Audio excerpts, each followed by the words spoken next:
Hello दोस्तों, स्वागत है हमारे और आपके YouTube चैनल राहुल बायो में। और आज हम पढ़ने वाले हैं क्लास 10th साइंस NCERT का जो अभ्यास में जो क्वेश्चन दिया गया है, उन अभ्यास के सारे क्वेश्चनों को हम लोग एक PDF के सहायता से पढ़ने वाले हैं और देखने वाले हैं कि उस क्वेश्चन का आंसर कैसे होगा। ठीक है, तो इसके पहले वाले वीडियो में हमने देखा था जैव प्रक्रम चैप्टर में जो भी बॉक्स था, सारे बॉक्स के क्वेश्चन को हम लोग कवर कर चुके हैं और आज बारी है इस चैप्टर का अभ्यास का। तो आज हम इस चैप्टर के अभ्यास में आप यहाँ पर देख सकते हैं कि आज हम क्या करेंगे, इस चैप्टर में जो अभ्यास में जो क्वेश्चन है उसके बारे में पढ़ने वाले हैं। ठीक है, तो आइए चलिए बिना टाइम वेस्ट किए हुए अभ्यास के क्वेश्चन को स्टार्ट करते हैं। ठीक है, तो अभ्यास में कुछ ऑब्जेक्टिव दिया गया है, पहले उसको देखते हैं फिर आगे बढ़ते हैं। जिसमें से पहला ऑब्जेक्टिव क्या है कि मनुष्य में वृक्क एक तंत्र का भाग है जो संबंधित है। यानी पूछ रहा है कि मनुष्य में जो वृक्क है, वृक्क माने होता है किडनी, तो मनुष्य में जो किडनी है वो किस तंत्र से संबंधित है। ठीक है, तो जो मनुष्य में जो किडनी होता है, जो वृक्क होता है, वो क्या करता है, अवशिष्ट पदार्थ को शरीर से बाहर निकालता है। ठीक है, तो हम कह सकते हैं कि मनुष्य में वृक्क किससे संबंधित है, उत्सर्जन से, और अवशिष्ट पदार्थ को शरीर से बाहर निकालने की प्रक्रिया को हम लोग उत्सर्जन कहते हैं। ठीक है ना, तो भाई मनुष्य में वृक्क जो है किससे संबंधित है, उत्सर्जन से। उत्सर्जन क्या होता है, अवशिष्ट पदार्थ को शरीर से बाहर निकालना ही उत्सर्जन कहलाता है। ठीक है, चलिए आइए हम लोग सेकेंड क्वेश्चन के बारे में डिस्कस करते हैं। तो पादप में जाइलम उत्तरदायी है, यानी कि पौधा में जो जाइलम होता है वो किस कार्य के लिए उत्तरदायी है, यानी कौन सा कार्य वो करता है। तो इसके पहले वाले हम लोग वीडियो में हम आपको बताया था कि जो जाइलम होता है वो जमीन से जल को लेकर पत्ते तक पहुंचाता है। ठीक है, तो भाई किसका वहन करता है जाइलम, जल का वहन करता है। ठीक है, चलिए हो गया। चलिए आइए आगे बढ़ते हैं हम। चलिए उसके बाद में तीसरा ऑब्जेक्टिव के बारे में देखते हैं। तो थर्ड ऑब्जेक्टिव क्या पूछा है, स्वपोषी पोषण के लिए आवश्यक है। यानी जो स्वपोषी, जो पोषण करने वाले जो जीव होते हैं उनको किन किन चीज़ों की आवश्यकता होती है। ठीक है, तो स्वपोषी जो है अधिकांश जो हरे पेड़ पौधे होते हैं वो स्वपोषी होते हैं। हरे पेड़ पौधे क्या करते हैं, वायुमंडल से CO2, जमीन से जल और उसके बाद में सूर्य से सूर्य का प्रकाश और क्लोरोफिल के उपस्थिति में अपना भोजन बनाते हैं। तो ये सारे चीज जो क्या है स्वपोषी के लिए बहुत आवश्यक होता है। तो भाई कार्बन डाइऑक्साइड और जल ये भी आवश्यक है, क्लोरोफिल भी आवश्यक है, क्लोरोफिल के बिना वो अपना भोजन नहीं बना पाएगा, सूर्य का प्रकाश भी बहुत आवश्यक है। इसीलिए इसका आंसर क्या होगा, इसका आंसर होगा ऑप्शन नंबर डी, यानी कि उपयुक्त सभी। ये सभी चीज जो है स्वपोषी जीवों के लिए बहुत ही आवश्यक है। ठीक है, चलिए आइए देखते हैं अब 4 नंबर क्वेश्चन क्या दिया गया है कि पाइरुवेट के विखंडन से यह कार्बन डाइऑक्साइड, जल तथा ऊर्जा देता है और यह क्रिया कहाँ होती है। यानी कि पाइरुवेट जो है वो कोशिका का वो कौन ऐसा स्थान है जहां पाइरुवेट टूटता है और पाइरुवेट से टूट के CO2, जल और ऊर्जा मुक्त होता है। ठीक है, तो माइटोकॉन्ड्रिया वो स्थान है जहां पे पाइरुवेट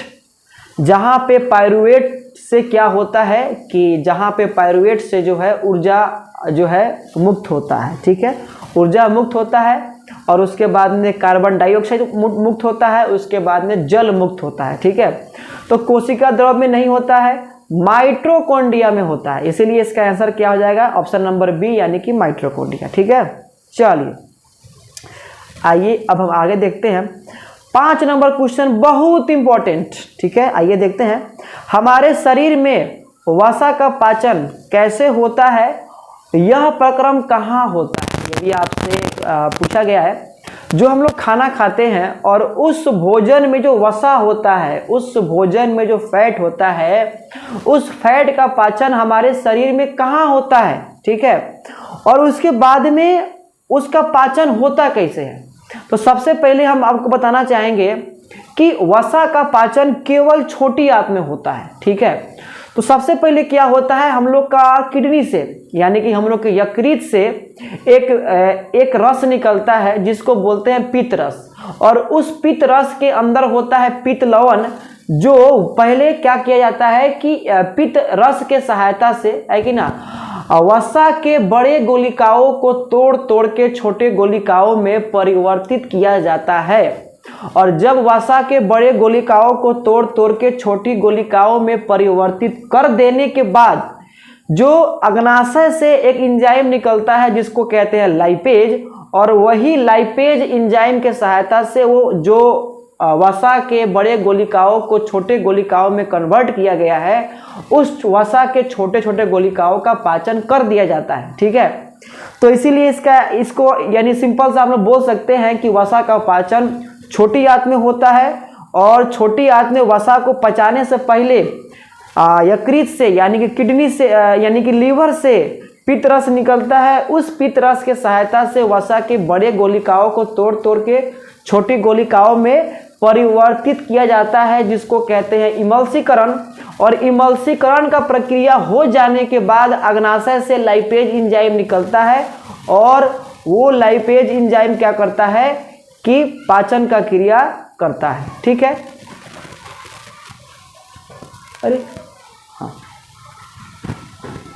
तो वो लाइपेज एंजाइम क्या करता है कि पाचन का क्रिया करता है। ठीक है, तो आइए हम लोग देखते हैं आंसर यहाँ पे लिखा गया है कि वसा का पाचन हमारे छोटी आंत में होता है, जहाँ सबसे पहले यकृत यानी कि हम लोग का लीवर यकृत से पित्त रस निकलता है, और उस पित्त रस में उपस्थित पित्त लवण वसा के बड़े गोलिकाओं को छोटे गोलिकाओं में परिवर्तित कर देता है, और इस प्रक्रिया को हम इमल्सीकरण कहते हैं। वसा के बड़े गोलिकाओं को छोटे गोलिकाओं में परिवर्तित हो जाने के बाद अग्नाशय से लाइपेज नामक एंजाइम निकलता है। यह लाइपेज एंजाइम वसा के छोटे गोलिकाओं को पचाकर वसा अम्ल और ग्लिसरॉल में परिवर्तित कर देता है, और इस प्रकार से वसा का पाचन हो जाता है। ठीक है, थोड़ा सा मार्कर पतला करने की आवश्यकता है, चलिए पतला कर लेते हैं। चलिए ठीक है, तो ये हमारा क्वेश्चन हो गया। चलिए आगे देखते हैं। अब यहाँ पे 6 नंबर क्वेश्चन बहुत अच्छा क्वेश्चन है। यहाँ पे पूछा गया है कि भोजन के पाचन में लार की क्या भूमिका है। जो हम लोग जो खाना खाते हैं और वो खाना जो आगे चल के पचता है, तो उस भोजन के पाचन में जो मुंह से जो निकलता है लार, उस लार की क्या भूमिका है। तो भोजन के पाचन में लार की काफ़ी महत्वपूर्ण भूमिका है, क्योंकि लार सबसे पहले क्या करता है, हमारे भोजन को ढीला कर देता है। उसके बाद में लार में होता है एमिलेज नामक एंजाइम, जो भोजन में उपस्थित सारे कार्बो यानी कि जो भोजन में उपस्थित स्टार्च को पचा के माल्टोज में कर देता है परिवर्तित। इसके अलावा जो भोजन के पाचन में लार की एक और महत्वपूर्ण भूमिका है, लार में होता है लाइसोजाइम नामक एंजाइम, जो भोजन में उपस्थित जीवाणुओं को भी मार देता है। यानी कि अगर हम लोग कोई खाना खाए हैं और उस भोजन में अगर मान के चलिए अगर जीवाणु आ गया है भोजन के माध्यम से, तो ये लार में उपस्थित लाइसोजाइम एंजाइम क्या करेगा, उस भोजन में उपस्थित जीवाणु को मार देगा। ठीक है, तो भोजन के पाचन में लार की काफी महत्वपूर्ण भूमिका है। कौन नंबर में क्या लिखा गया है, लार भोजन में उपस्थित स्टार्च को पचाकर माल्टोज में परिवर्तित कर देता है। एंजाइम का नाम छूट गया है। लार में उपस्थित एमिलेज एंजाइम ये काम को करता है। सेकेंड नंबर में है लार में उपस्थित लाइसोजाइम एंजाइम भोजन में उपस्थित जीवाणु को भी मार देता है। ये भी बहुत आवश्यक है। गौ नंबर में लिखा गया है कि लार भोजन को गीला एवं मुलायम कर देता है, जिससे भोजन को निगलने में कठिनाई नहीं होती है। ठीक है, तो ये पाचन ये महत्वपूर्ण जो है ये जो है काफ़ी महत्वपूर्ण है हम लोग के पाचन में। ठीक है, चलिए हो गया। नेक्स्ट क्वेश्चन देखते हैं हम लोग।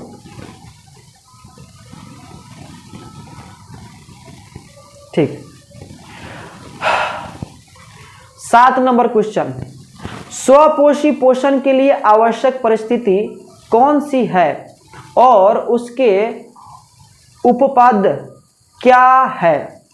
ठीक है, यानी कि स्वपोषी जो जीव होते हैं उसके लिए आवश्यक परिस्थिति क्या क्या होना चाहिए, कौन कौन सी आवश्यक परिस्थिति होने पर स्वपोषी अपना भोजन बना सकता है। तो आप जानते हैं कि स्वपोषी जीवों के लिए आवश्यक परिस्थिति के रूप में उन्हें सूर्य की प्रकाश की आवश्यकता होती है, उसके बाद में CO2 की आवश्यकता होती है, जल की आवश्यकता होती है, तब जाके वो अपना भोजन बना लेते हैं।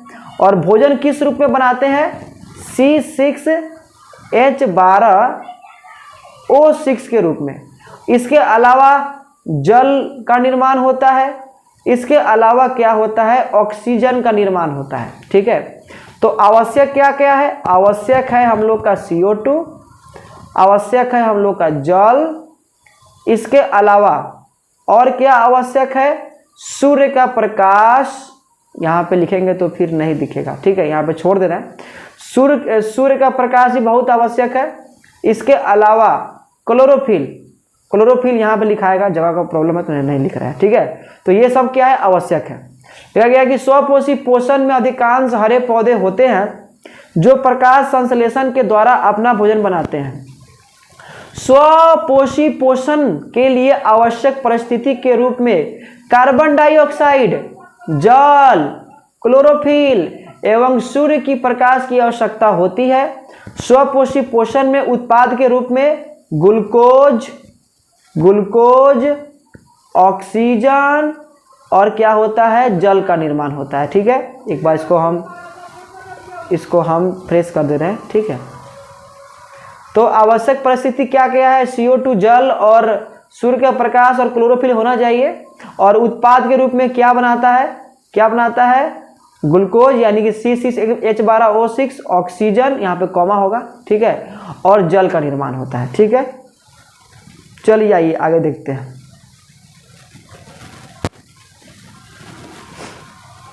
हैं। अब 8 नंबर क्वेश्चन क्या दिया गया है। 8 नंबर क्वेश्चन बहुत बड़ा क्वेश्चन है। यहाँ पे पूछा जा रहा है आपसे कि 8 नंबर क्वेश्चन, वायवीय तथा अवायवीय श्वसन में अंतर है। ठीक है, अंतर क्या है, कुछ जीवों के नाम लिखिए जिसमें अवायवीय श्वसन होता है। अब यहाँ पे पूछा गया है कि वायवीय श्वसन और अवायवीय श्वसन में क्या अंतर है, और कुछ जीव का भी नाम लिखना है जिनमें ये दोनों श्वसन देखने को मिलता है। तो नाम में ही आंसर है। वायवीय श्वसन में ऑक्सीजन के उपस्थिति में क्या किया जाता है कि ग्लूकोज को तोड़ के जो है ऊर्जा प्राप्त किया जाता है। अवायवीय श्वसन में क्या होता है कि ग्लूकोज को ऑक्सीजन के अनुपस्थिति में ही तोड़ते हैं, जिस कारण से वायवीय श्वसन में अधिक मात्रा में ऊर्जा का उत्पादन हो पाता है, ग्लूकोज का पूर्ण उपचयन हो पाता है, जिस कारण से जल और क्या बोलते हैं कि अधिक मात्रा में ऊर्जा और CO2 का निर्माण होता है। लेकिन अवायवीय श्वसन में ग्लूकोज का पूर्ण उपचयन नहीं होने के कारण ग्लूकोज बढ़िया से नहीं टूटता है, जिस कारण से इथेनॉल, CO2 और काफी कम मात्रा में ऊर्जा बनता है। वायवीय श्वसन एक ऐसा प्रक्रिया है जो माइटोकॉन्ड्रिया और कोशिका द्रव दोनों में ये होता है। और अवायवीय श्वसन एक ऐसा प्रक्रिया है जो केवल जो है कोशिका द्रव में ही देखने को मिलेगा, अवायवीय श्वसन। ठीक है, मनुष्य में होता है वायवीय श्वसन। इसके अलावा ईस्ट यानी खमीर में क्या होता है, अवायवीय श्वसन, जिसके सहायता से हम लोग जो है शराब वराब भी बनाते हैं, और इसी प्रक्रिया को हम लोग बोलते हैं किण्वन। ठीक है, फर्स्ट यहाँ पे देखिए, अवायवीय श्वसन ऑक्सीजन की उपस्थिति में होती है। वायवीय श्वसन जो है ऑक्सीजन की उपस्थिति में होती है, अवायवीय श्वसन ऑक्सीजन की अनुपस्थिति में होती है। ठीक है, सेकंड में क्या लिखा गया है, अवायवीय श्वसन में ग्लूकोज का पूर्ण उपचयन होता है, कार्बन डाइऑक्साइड, जल एवं ऊर्जा मुक्त होता है।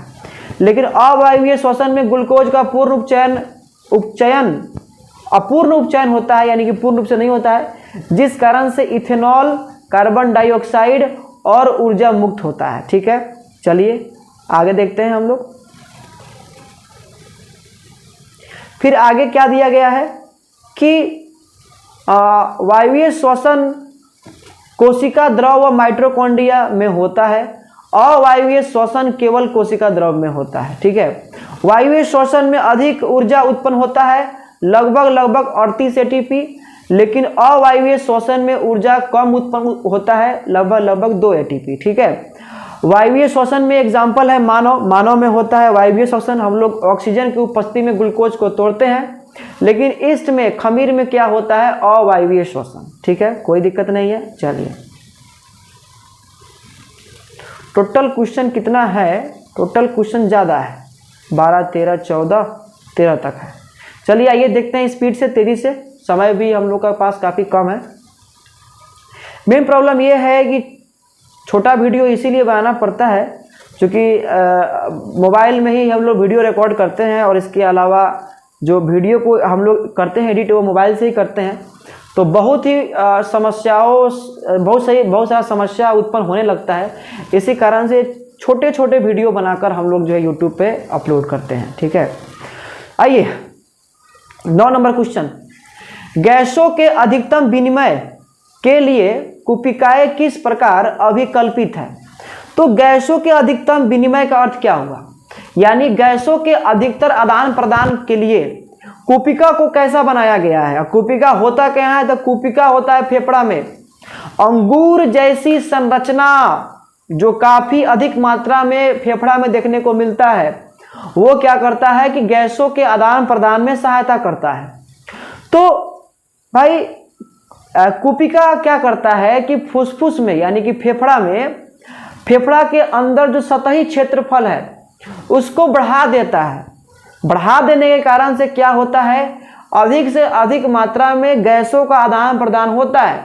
और ये कहा जाता है कि अगर फेफड़े में उपस्थित अगर सारे कुपिकाओं को खोल दिया जाए तो लगभग ये 80 वर्ग मीटर स्क्वायर जो है इसका क्षेत्रफल होगा, जो कम नहीं होता है, काफ़ी अधिक होता है।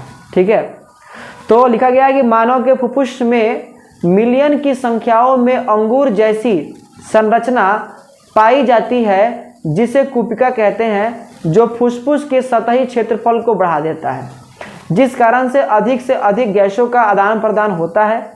माना जाता है कि यदि मानव में उपस्थित सारे कुपिका को खोल दिया जाए तो इसका क्षेत्रफल लगभग 80 वर्ग मीटर के बराबर होगा, जो एक टेनिस के मैदान के क्षेत्रफल के बराबर होगा। ठीक है, चलिए कोई दिक्कत नहीं है।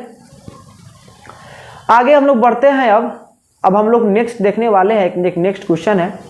यहाँ पे दिया गया है कि हमारे शरीर में हीमोग्लोबिन की कमी के क्या परिणाम हो सकते हैं। यानी कि अगर हमारे शरीर में हीमोग्लोबिन अगर कम हो जाएगा तो इसका क्या प्रभाव हम लोगों को देखने को मिल सकता है। तो सबसे पहला बात कि हीमोग्लोबिन होता क्या है। तो हीमोग्लोबिन देखने को मिलता है हम लोग को आरबीसी के अंदर, और इसका काम क्या है। जब तक इसका काम के बारे में हमको पता नहीं होगा तो इसका क्या दुष्प्रभाव होगा उसके बारे में तो हमको कुछ पता नहीं रहेगा। तो हीमोग्लोबिन क्या करता है, आरबीसी कोशिका में उपस्थित हीमोग्लोबिन CO2 और O2 का संवहन करता है, यानी ढोने का काम करता है। यदि हमारे शरीर में अगर हीमोग्लोबिन की मात्रा अगर घट जाएगी तो CO2 कार्बन डाइऑक्साइड और ऑक्सीजन का संवहन बढ़िया से नहीं हो पाएगा, जिस कारण से हमारे शरीर में CO2 का मात्रा बढ़ेगा, जो बहुत ही एक हानिकारक विष का निर्माण करेगा, एक हानिकारक अम्ल का निर्माण करेगा। और उसी प्रकार से अगर हीमोग्लोबिन अगर कम हुआ तो हीमोग्लोबिन प्रत्येक हमारे कोशिकाओं को ऑक्सीजन लेकर नहीं पहुंचा पाएगा, जिस कारण से कोशिकाओं को ऊर्जा नहीं मिल पाएगा, कोशिकाएं मरने लगेंगी और हमको काफ़ी और हमें बहुत ही थकावट और कमजोरी जैसा महसूस होगा। ठीक है, इसीलिए आप लोग सुने होंगे डॉक्टर बोलते हैं कि ब्लड कम हो गया है, ब्लड बहुत कम है आपके शरीर में, इसीलिए इतना कमजोरी है। थोड़ा अच्छा से खाया पिया करिए। तो यानी कि वो हीमोग्लोबिन वाला भी माजरा उससे जुड़ा हुआ है। ठीक है, चलिए ये देखते हैं। तो हीमोग्लोबिन आरबीसी में पाया जाता है, अभी बताया है, जो CO2 यानी कार्बन डाइऑक्साइड एवं ऑक्सीजन का परिवहन करता है। यदि किसी व्यक्ति में हीमोग्लोबिन की कमी हो जाती है तो उसके प्रत्येक कोशिकाओं को पर्याप्त मात्रा में ऑक्सीजन नहीं मिल पाएगा, जिस कारण से श्वसन प्रक्रिया सही ढंग से नहीं हो पाएगा और ऊर्जा का उत्पादन नहीं हो पाएगा, जिसके फलस्वरूप उस व्यक्ति में सांस लेने में तकलीफ, थकावट और ऊर्जा की कमी देखने को मिलेगा। ठीक है, यानी कि सांस लेने में तकलीफ देखने होगा और इसके अलावा उसके शरीर में कमजोरी होगा। ठीक है, और उसको हमेशा थकावट जैसा जो है फील होगा, क्योंकि उसके शरीर में ऊर्जा ही नहीं है। और ऊर्जा क्यों नहीं है? तो ऊर्जा के लिए चाहिए ऑक्सीजन, ऑक्सीजन से ही ग्लूकोज टूटता है और उस ऑक्सीजन को ढोने वाला जो हीमोग्लोबिन है इसकी संख्या काफी कम हो चुकी है। ठीक है, चलिए मेरे प्यारे बच्चे आगे देखते हैं हम लोग। चलिए अब क्वेश्चन नंबर 11 के बारे में देखते हैं। क्या लिखा गया है कि मनुष्य में दोहरा परिसंचरण की व्याख्या कीजिए, यह क्यों आवश्यक है। ठीक है, ये बहुत अच्छा क्वेश्चन है। यहाँ पे दिया गया है कि मनुष्य में पाया जाता है दोहरा संचरण और इसकी आवश्यकता शरीर में क्यों है। तो आइए समझते हैं। तो दोहरा संचरण क्या है? तो हमारे शरीर में जब हम लोग के ऐसा जीव जिसके फेफड़ा में एक चक्र में रक्त 2 बार आता है, तो वैसे जीवों में दोहरा परिसंचरण देखने को मिलता है, डबल सर्कुलेटरी सिस्टम। ठीक है, और ये क्यों आवश्यक है? तो ऐसे जीव जिसमें दोहरा परिसंचरण तंत्र देखने को मिलता है, यानी कि एक चक्र में हृदय में रक्त 2 बार आता है, तो ऐसे जीवों में क्या होता है कि ऑक्सीकृत और अनऑक्सीकृत रक्त जो है बिल्कुल अलग रहता है, जिस कारण से रक्तों में ऑक्सीजन की मात्रा काफी अधिक मात्रा में होती है और अधिक मात्रा में रक्त में ऑक्सीजन होने के कारण से जीवों को अधिक से अधिक मात्रा में ऊर्जा मिल पाता है। ठीक है, चलिए ऐसा परिवहन तंत्र जिसमें रक्त एक पूरे चक्र में हृदय में 2 बार आता है उसे दोहरा परिसंचरण कहते हैं। मानव में दोहरा परिसंचरण में सबसे पहले विऑक्सीजनित रक्त महाशिरा के द्वारा हृदय में आता है, फिर हृदय उन रक्त को पंप करके फेफड़ों तक भेज देता है, जहां पर रक्त में उपस्थित CO2 फेफड़े में चले जाते हैं एवं फेफड़े से फेफड़े में उपस्थित ऑक्सीजन पुनः रक्त में चला आता है, जिस कारण से रक्त ऑक्सीजनित हो जाता है। ऑक्सीजनित रक्त फुफ्फुस शिरा के द्वारा हृदय तक पहुंचा दिया जाता है। तब सबसे अंत में बाया अलीन द्वारा ऑक्सीजनित रक्त को पूरे शरीर में पहुंचा दिया जाता है। इस प्रकार से रक्त अपने पूरे एक चक्र में हृदय में 2 बार आता है। ये आवश्यक क्यों है? यहाँ पे छूट गया है, आप लिख लीजिएगा। क्योंकि ये क्या करता है, हमारे शरीर में उपस्थित ऑक्सीजन वाला रक्त और ऐसा रक्त जिसमें ऑक्सीजन कम है, दोनों को अलग रखता है। और दोनों को अलग करना बहुत ही आवश्यक है, क्योंकि अगर दोनों मिक्स हो जाएंगे तो रक्त में ऑक्सीजन की मात्रा घट जाएगी। ठीक है, चलिए आइए हम लोग आगे देखते हैं। बहुत करीब है हम लोग चैप्टर को खत्म करने में। चलिए ठीक है, देखते हैं। लिखा गया है जाइलम तथा फ्लोएम में पदार्थों के वहन में क्या अंतर है। तो जाइलम और फ्लोएम एक पादप में पाए जाने वाला एक विशेष ऊतक है, जिनके परिवहन में अंतर यह है कि जाइलम जल का संवहन करता है। जाइलम पादप के शरीर में खनिज, लवण एवं जल कोट होता है। वही फ्लोएम क्या करता है, फ्लोएम करता है कि उसके जब वो कर लेता है प्रकाश संश्लेषण, उसके बाद जब वो ग्लूकोज को बनाता है तो उस ग्लूकोज को फ्लोएम क्या करता है, पूरे पादप के कोशिकाओं तक पहुंचाता है। तो ये काम किसका है, तो ये काम है फ्लोएम का। ठीक है, बहुत इजी क्वेश्चन लेकिन बहुत ही इंपॉर्टेंट क्वेश्चन। ठीक है, चलिए आगे देखते हैं। जाइलम जड़ के द्वारा खनिज लवण एवं जल को पत्ती तक पहुंचाता है तथा फ्लोएम पत्तियों के द्वारा बनाया गया भोजन यानी ग्लूकोज को पादप के विभिन्न भागों तक पहुंचाता है। ठीक है, काफी सिंपल सा इसका आंसर है। चलिए मेरे प्यारे बच्चे, अब हम लोग आगे बढ़ते हैं। यहाँ पे लिखा गया है फुफ्फुस में कुपिकाओं तथा वृक्क में वृक्काणु की रचना तथा क्रिया विधि की तुलना कीजिए। यानी कि फेफड़ा में बताना है कुपिका के बारे में, और वृक्क यानी किडनी में जो नेफ्रॉन होता है उसके बीच में तुलना करना है। तो भाई फेफड़ा में जो कुपिका होता है वो क्या करता है, अंगूर जैसा होता है जो गैसों के आदान प्रदान में सहायता करता है। लेकिन वही अगर हम लोग बात करते हैं वृक्क में, किडनी में क्या बोलते हैं कि नेफ्रॉन का यानी विक्राणु का, तो किडनी में पाए जाने वाली वो संरचना है जो नलिका जैसी होती है, जो रक्त में उपस्थित अवशिष्ट पदार्थ को यानी गंदा पदार्थ को यूरिया के रूप में शरीर से बाहर निकालता है। ठीक है, बहुत सिंपल सा इसका आंसर है। ठीक है, तो क्या अंतर है, तो फेफड़ा में उपस्थित कुपिका गैसों के आदान प्रदान में सहायता करता है जो अंगूर जैसा होता है।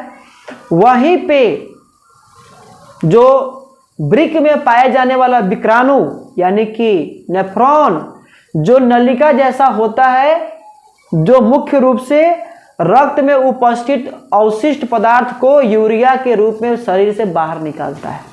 ठीक है, चलिए देखते हैं हम लोग लास्ट क्वेश्चन को। कुपिका फेफड़ों में पाए जाने वाली अंगूर जैसी संरचना है तथा नेफ्रॉन वृक्क में पाए जाने वाले नलिका जैसे संरचना है। ये कैसा है, नलिका की तरह है, और ये कैसा है, तो ये अंगूर जैसा है। ठीक है, कुपिका रक्त में उपस्थित कार्बन डाइऑक्साइड को फेफड़े से बाहर निकाल देता है। वही बोले हैं गैसों के आदान प्रदान में सहायता करता है।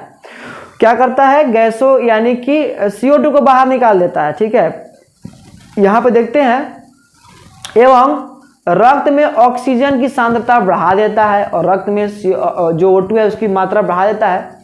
नेफ्रॉन रक्त में उपस्थित अवशिष्ट पदार्थ को छानकर यूरिया के रूप में मूत्र के द्वारा बाहर निकाल देता है एवं रक्त को शुद्ध करने का काम करता है। ठीक है, तो ये इनमें अंतर है। तो जो हमने अभी यहाँ पे देखा सारे, यानी कि इस प्रकार से अगर देखा जाए तो जैव प्रक्रम जो चैप्टर में जितना सारा क्वेश्चन आंसर था, सारे क्वेश्चन आंसर को हम लोग डिस्कस किए, इसके बारे में पढ़े। ये जो क्वेश्चन आंसर जो हम बनाए हैं PDF, आपको डिस्क्रिप्शन बॉक्स में इसका लिंक भी आगे चल के दे देंगे। वहाँ से भी आप लोग काफ़ी अच्छे तरह से इसको डाउनलोड करके और इस वीडियो को देख के घर पे ही जो है काफ़ी अच्छे तरह से जो है पढ़ाई कर सकते हैं, तैयारी कर सकते हैं। ठीक है, तो एक रिक्वेस्ट आपसे है कि अगर ये आपको वीडियो अच्छा लगा हो तो वीडियो को ज़रूर लाइक करिए और इसको अपने दोस्तों के साथ ज़रूर शेयर करिए। साथ ही साथ हमारा जो चैनल है राहुल बायो, उसको सब्सक्राइब जरूर कर लीजिए ताकि इसी प्रकार से जो वीडियो आए आपको टाइम पर मिलते रहे। ठीक है, तो मिलते हैं एक नए वीडियो में नए चैप्टर के क्वेश्चन आंसर के साथ। तब तक के लिए जय हिंद, जय भारत।